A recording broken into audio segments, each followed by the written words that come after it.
Ya, selamat pagi untuk anak-anak Ibu kelas 74, kelas 75, dan kelas 76. Pagi ini seperti biasa bertemu dengan Ibu FH dalam mata pelajaran Bahasa Indonesia. Untuk anak-anak Ibu silakan kamu tonton video ini dari awal hingga pada akhir, dan silakan kamu jangan melewatkannya sedetik pun, karena seperti biasa video yang Ibu bagikan adalah penjelasan-penjelasan dari pembelajaran kita, pelajaran Bahasa Indonesia tentang teks deskripsi. Oke, silakan perhatikan ke monitor. Ya, oke. Terima kasih untuk anak-anak Ibu yang sudah mengirimkan tugasnya. Itu kemarin itu adalah tugasnya yang ini, kan? 1 dan 2. Tapi masih banyak juga anak-anak Ibu yang belum mengirimnya. Jadi Ibu berharap semuanya langsung mengirim tugas 1, 2, dan 3. Jadi sudah ada 3 tugas yang sudah Ibu berikan. Jadi kalian, Ibu harap jangan abai atau jangan cuek ya, bahasa kalian ya, bahasa gaulnya jangan cuek ya dengan tugas-tugas yang Ibu berikan. Karena setiap tugas itu pasti ada skornya, ada penilaiannya ya. Jadi untuk hari ini hari ini kamu tidak ada tugas ya. Ibu yakin kalian pasti senang ya, Ibu katakan demikian ya, tidak ada tugas. Nah, jadi tapi yang kalian mau perhatikan di sini adalah struktur teks deskripsi. Ya, jadi materi kita hari ini khusus di video ini membahas tentang struktur teks deskripsi dan proses pengimbuhan. Oke. Nah, berbicara tentang struktur. Struktur itu membahas tentang susunan. Ya. Struktur membahas tentang susunan. Susunan itu berarti mulai dari awal hingga akhir.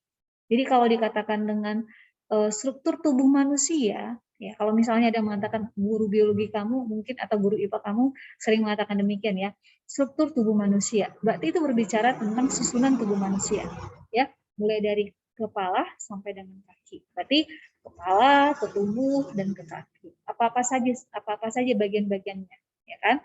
Nah, jadi tapi kalau masuk ke dalam bahasa Indonesia itu kalau dikatakan dengan struktur teks deskripsi itu berarti susunan dari teks deskripsi. Jadi susunannya berarti mulai dari atas ya, mulai dari kepalanya. Kepalanya itu apa saja dalam struktur deskripsi? Mulai dari judulnya, mulai dari paragraf yang pertama. Nah, kemudian masuk ke deskripsi bagian, masuk ke dalam tubuhnya. Itulah disebut sebagai deskripsi bagian dalam teks deskripsi. Kemudian masuk kesimpulan. Nah, berarti itu adalah bagian terakhir dari teks deskripsi. Ya, jadi silakan ambil buku kamu itu halaman, boleh minta buku kamu halaman 18. Ya, di situ judulnya kalian perhatikan struktur teks deskripsi. Nah, jadi ini buku kamu sudah membuat sudah langsung menunjukkan mana bagian deskripsi umum, mana bagian deskripsi bagian, ya, dan mana yang merupakan simpulan. Oke. Nah, jadi ini ketepatan langsung dibuat di dalam tabel. Sebenarnya kan kalau teks deskripsi kan itu masuk ke dalam paragraf-paragraf, ya kan? Nah, jadi bersyukurlah buku kamu ini menolong kamu untuk langsung paham itu apa itu susunan dari teks deskripsi. Nah, jadi yang pertama deskripsi umum. Di dalam deskripsi umum adalah bagian awal dari suatu teks. Ya, bagian awal dari teks deskripsi. Nah, kalau di halaman 18 itu bagian awalnya itu diawali dengan tongkonan adalah rumah adat masyarakat Toraja. Nah, berarti di dalam deskripsi umum dari teks deskripsi itu berarti bagian awalnya masih menjelaskan apa definisi dari objek yang dijelaskan. Ketepatan yang dijelaskan di sini adalah rumah tongkonan ya, sesuai dengan judulnya di sini rumah tongkonan. Berarti di dalam teks deskripsi bagian umumnya, deskripsi umumnya di awal-awal paragraf deskripsi itu ya berarti ada definisinya dulu. Ya, bagian di sini langsung dibuat di sini, gampang sekali ya, kamu tinggal langsung tahu saja. Nama objeknya, berarti di bagian awal itu ada apa? Nama objeknya, apalagi lokasinya, apalagi gambaran umum objek. Ya, lokasi nama objeknya apa? Rumah tongkonan, ya kan? Objeknya itu berarti tentang tongkonan. Nah, lokasinya di mana? Oh, lokasinya di Toraja. Kemudian gambaran umum objeknya, ya. Gambaran umum objeknya berarti tongkonan berasal dari kata tongkon. Begitu ya. Jadi anak-anak Ibu, kalian itu di bagian awal atau deskripsi umum dari teks deskripsi itu biasanya berupa gambaran umum objek untuk memperkenalkan, untuk mengenalkan objek yang digambarkan. Ketepatan objek yang dibahas di dalam halaman 18 itu adalah rumah tongkonan atau rumah khas adat Toraja. Ya, kalau Sumatera Utara kan berarti kalau dia Batak kan berarti adalah rumah adat Batak, ya kan? Rumah adat Batak. Kalau Ibu yakin kalian sudah tahu itu seperti apa bentuk rumah adat Batak. Nah, kalau Toraja katanya namanya adalah tongkonan. Oke, selanjutnya deskripsi bagian. Ya, selanjutnya adalah deskripsi bagian. Bagian deskripsi bagian itu berarti adalah bagian tengah dari teks deskripsi. Nah, apa katanya isi dari deskripsi bagian yang bagian tengahnya? Berarti berisi gambaran lanjut dari deskripsi umum secara jelas dan terperinci sehingga pembaca seolah-olah melihat, mendengar, atau merasakan langsung objek yang dideskripsikan. Nah, begitu ya. Jadi, setelah tadi dimulai dari judul, kemudian masuk ke paragraf pertama, masuk ke paragraf kedua, ya kan? Nah, di bagian deskripsi bagian ini sudah lebih detail lagi, sudah lebih rinci lagi. Nah, disinilah masuk kata-kata umum, ada kata-kata khusus, kemudian masuk ke perincian yang sangat jelas, kemudian masuk ke dalam kata-kata yang penuh emosi. Nah, itu dia di dalam deskripsi bagian. Makanya kalau kamu perhatikan di halaman 19, Nak, di halaman 19 ya, silakan kamu perhatikan dibuat di sini memerinci bahan kayu, ukiran rumah, hiasan atap rumah. Nah, berarti di sini sudah menjelaskan tentang apanya? Bagaimana rumah tongkonan itu, rumah adat Batak Toraja itu, mulai dari bahan kayunya bahan apa, kemudian ukiran rumahnya itu seperti apa, kemudian sampai ke hiasan-hiasan atap rumah tongkonan itu seperti apa. Itu kan bagian dari detail, itu kan bagian dari rinci rumah tongkonan. Nah, jadi bagian rinci ini itu sudah masuk ke mana? Sudah masuk ke dalam deskripsi bagian. Ya. Dan yang terakhir, nah itu adalah simpulan. Ya, kalau berbicara tentang simpulan itu berarti sudah berbicara tentang penutup dari teks deskripsi, sudah bagian dari akhir. Jadi kalau di sana katanya berisi tentang kesan umum. Ya, jadi struktur teks deskripsi, ingat sekali lagi Ibu tadi mengawali dengan kalau guru IPA kamu sering mengatakan struktur tubuh manusia. Struktur tubuh manusia berarti mulai dari atas sampai dengan bawah, mulai dari kepala sampai dengan kaki. Tapi itu kan IPA. Tapi kalau berbicara tentang struktur teks deskripsi itu berarti membahas tentang apanya? Itu membahas tentang susunan teks deskripsi mulai dari awalnya, mulai dari deskripsi umum, masuk ke deskripsi bagian, sampai ke kesimpulan, yaitu bagian akhir dari teks deskripsi. Itu ya, Nak ya. Jadi struktur teks deskripsi, ingat saja satu kata ini. Struktur itu berarti membahas tentang susunan. Namanya susunan berarti itu harus ada awalnya, tengahnya, dan akhirnya. Begitu ya, Nak ya. Jadi kalau kamu masih kurang jelas lagi mengetahui tentang struktur teks deskripsi ini, silakan kamu kamu mundurkan untuk video ini lagi ya. Nah, sekarang Ibu jelaskan selanjutnya adalah penulisan kata berimbuhan. Oke. Nah, penulisan kata berimbuhan ini sebenarnya berhubungan dengan halaman 23. Buku kamu halaman 23. Perhatikan itu tabel halaman ini 23 yang penggunaan yang ini, bagian ini. Yang 23. Penggunaan kata dengan kata dasar, ya. Penggunaan kata dengan kata dasar. Nah, jadi sebenarnya ini diawali dengan kata berimbuhan. Ya. Jadi contohnya ya Ibu berikan contohnya. Ibu misalnya mengambil botol minum kemudian Ibu minum. ya kan?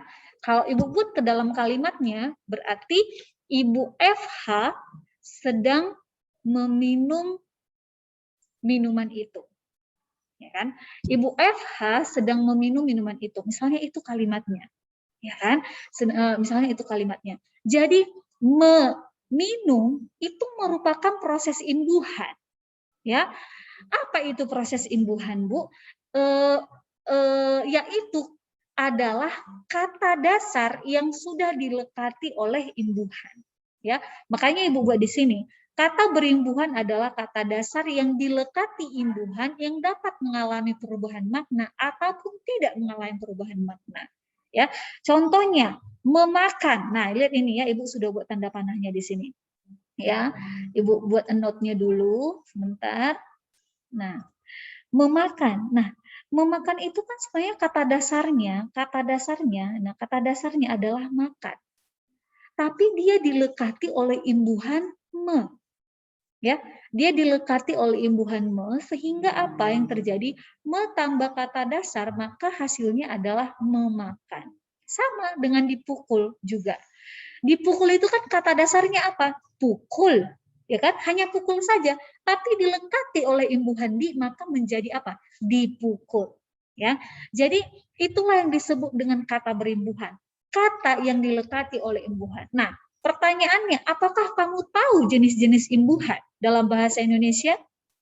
Ibu yakin ada mungkin yang sudah tahu karena ini pelajaran waktu SD, ya, mengenali jenis-jenis imbuhan. Tetapi ya, Ibu akan menjelaskan di sini agar kamu tidak kebingungan apa saja jenis-jenis dari imbuhan itu. Nah, oke. Nah, ini dasarnya ya. Nah, jenis-jenis imbuhan itu ada 3 jenis sebenarnya. Ya, awalan. Awalan ini sama dengan prefiks sebenarnya. Awalan itu disebut juga sebagai prefiks. Ya, oke. Nah, perhatikan. Ya, seperti yang sudah Ibu katakan di awal, hari ini Ibu tidak memberikan tugas, minggu ini bahasa Indonesia tidak ada tugas, jadi tugas kamu sampai 3 saja, tugas 1, 2, dan 3. Oke, jadi untuk ini, khusus video ini, kamu hanya memerhatikan, karena padatnya materi ini, ada 2 jenis materi yang Ibu jelaskan dalam video ini, maka tugas kamu tidak ada yang harus kamu kumpulkan ke Ibu, tapi kamu harus menonton video ini. Ya, harus menonton video ini tanpa melewatkannya sedetik pun. Karena kalau tidak, di materi minggu depan, Ibu masih akan menanya dan memberikan tugas tentang yang seperti ini. Oke, jadi kalau kamu melewatkan video yang Ibu bagikan sekarang, kamu tidak akan bisa mengikuti video yang akan Ibu bagikan di minggu depan. Oke, nah, jenis imbuhan, yang tadi kan Ibu sudah jelaskan. Ya kan? Ibu kan tadi sudah jelaskan, memakan itu proses dari kata dasarnya adalah makan, ditambah dengan imbuhan me. Dipukul, itu kata dasarnya adalah pukul, ditambah imbuhan di. Nah, jadi pertanyaannya, apakah kamu tahu jenis-jenis imbuhan? Nah, untuk itu sekarang Ibu jelaskan. Jenis imbuhan itu ada 3, pada umumnya itu ada 3. Ya, awalan atau sering disebut sebagai prefiks. Mengapa disebut awalan, Bu? Karena letak imbuhannya itu berada di awal. Makanya Ibu buat di sini imbuhan yang terletak di awal kata dasar. Nah, contohnya ini. Jadi ada banyak jenisnya ini. Ya, ada banyak jenisnya. Yaitu, ya perhatikan, ada imbuhan me, ber, di, ter, pe, se, ke. Nah, ini adalah jenis-jenis awalan, jenis-jenis imbuhan yang diletakkan itu di awal kata dasar. Contohnya, ya, meminum. Perhatikan ini Ibu bold, ya. Perhatikan itu Ibu bold atau Ibu buat warna lebih Ibu tebalkan. Itu meminum. Kata dasarnya kan minum, tapi dilekati oleh imbuhan me, maka menjadi meminum. Nah, itu kan merupakan me di sini. Nah, adalah apa? Awalan. Ya, Ibu berikan contoh yang lain. Terpukul. Ya, jadi terpukul. Kata dasarnya apa? Pukul. Ya, dilekati oleh imbuhan ter, maka itu merupakan apa? Awalan. Karena apa? Letaknya kan di awal ini. Minum, minumnya kan di belakang, me-nya di depan. Terpukul, pukulnya di belakang, ternya di depan. Sehati, sepikiran, itu juga adalah awalan. Karena apa? Se-nya diletakkan di awal, ya. Hatinya setelah kata se. Sepikir, itu juga adalah awalan. Karena pikirnya itu, se itu letakkan di awal, kemudian diikuti oleh pikir. Nah, itulah yang dimaksud dengan apa? Awalan. Selanjutnya, jenis dari imbuhan yang kedua adalah sisipan. Mengapa disebut dia dengan sisipan, Bu? Ya, sebentar. Mengapa dia disebut dengan sisipan? Atau sisipan ini sering juga disebut sebagai infix. Ya, oke. Oke, nah infix. Nah, jadi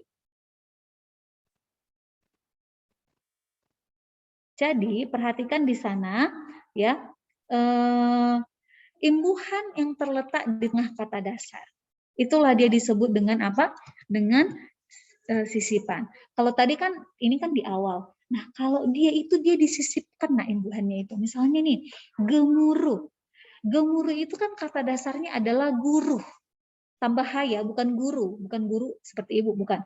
Tapi guru, gemuruh, maka disisipkan dengan M. Kinerja, kata dasarnya kan adalah kerja, disisipkan in, dia kan di tengah ini nak, ya perhatikan dia itu di tengah. Oke, ibu akan kasih note-nya. Nah perhatikan, ini kan dia letaknya di tengah ini, ya kan? Ini juga letaknya di tengah. In, kerja tambah in, bukan kerjain, tapi kinerja.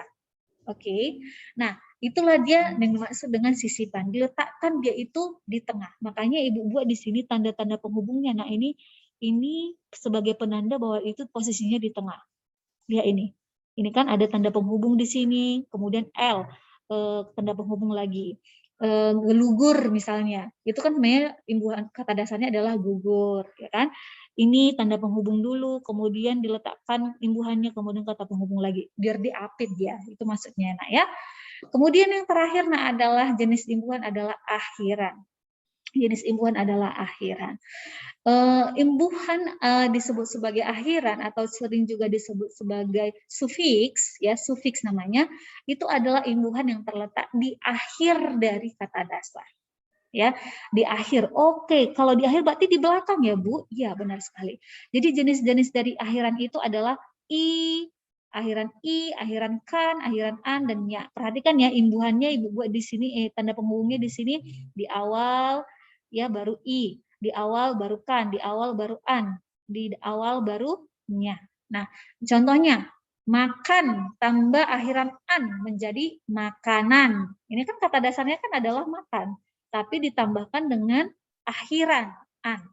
Nah, makanya itu disebut an itu adalah akhiran. Jadi sehingga bunyinya menjadi makanan.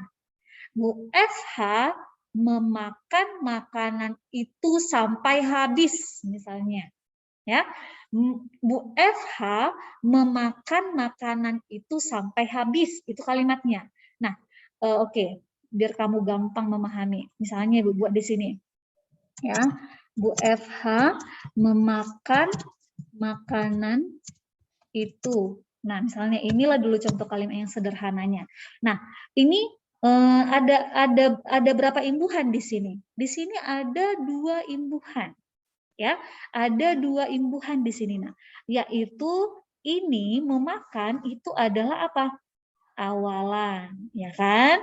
Itu adalah awalan. Makanan itu apa masuk ke akhiran, ya kan? Masuk ke akhiran, ya. Jadi kamu perhatikan video ini, kalau Ibu buat tanda-tanda panah seperti ini ada note-nya, kamu harus perhatikan dengan jelas. Oke? Nah, jadi inilah jenis imbuhan yang dikenal di dalam bahasa Indonesia. Pada umumnya ada 3, yaitu awalan, ya, kemudian sisipan, kemudian akhiran. Nah, inilah yang sering kamu sudah sering mengatakannya, tapi mungkin saja kamu baru tahu materinya, teorinya sekarang. Oke, jadi imbuhan ini sangat perlu untuk dilekatkan ke dalam kata dasar karena dia akan memengaruhi makna dari kata dasar itu sendiri. Contohnya, Kata dasar makan dengan makan di sini kan sama, Nak. Ya kan? Kata dasarnya kan sama-sama makan. Tetapi karena dia dilekati imbuhan me di sini, kan memakan itu kan maknanya sudah berbeda dengan makanan. Kalau memakan itu adalah orang melakukan pekerjaan memasukkan sesuatu ke dalam mulut. Itu definisi memakan. Sementara kalau makanan itu bukan lagi orang melakukan sesuatu, tetapi makanan itu sudah merupakan objek yang dimasukkan ke dalam mulut. Ya, jadi imbuhan ini perannya sangat besar karena tergantung letaknya di mana. Ya, tergantung letaknya di mana bisa memengaruhi makna dari kata dasar itu sendiri. Ketika sudah dilekati oleh imbuhan, ya seperti itu ya, Nak ya. Jadi hari ini tidak ada PR, Ibu tegaskan sekali lagi, tidak ada PR yang harus kamu kumpul. Kamu cukup menonton video ini sampai habis, karena dari video ini Ibu akan memberikan tugas kalian untuk selanjutnya nanti di minggu depan. Jadi video ini harus ditonton. Kalau tidak kamu tonton, kamu tidak akan memahami materi yang akan Ibu jelaskan di pertemuan selanjutnya. Oke, jadi jangan lagi ada yang bertanya sama Ibu, Bu, tugas hari ini apa? Nah, kalau ada yang bertanya seperti itu, berarti karena belum menonton video ini sampai habis, ya. Jadi Ibu tutup ya materinya ya. Sebentar Ibu stop share. Oke.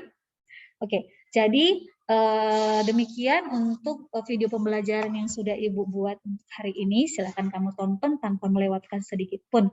Oke, terima kasih semuanya untuk kerjasamanya. Jangan ada melewatkan sedetik pun seperti Ibu katakan. Oke? Nah, jadi semoga kalian semua dalam keadaan baik dan sehat bersama dengan keluarga di rumah.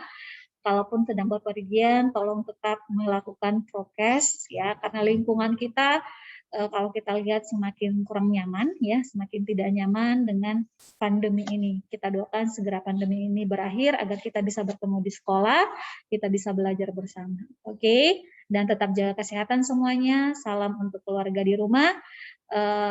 Tuhan memberkati semuanya. God bless you all. Bye bye.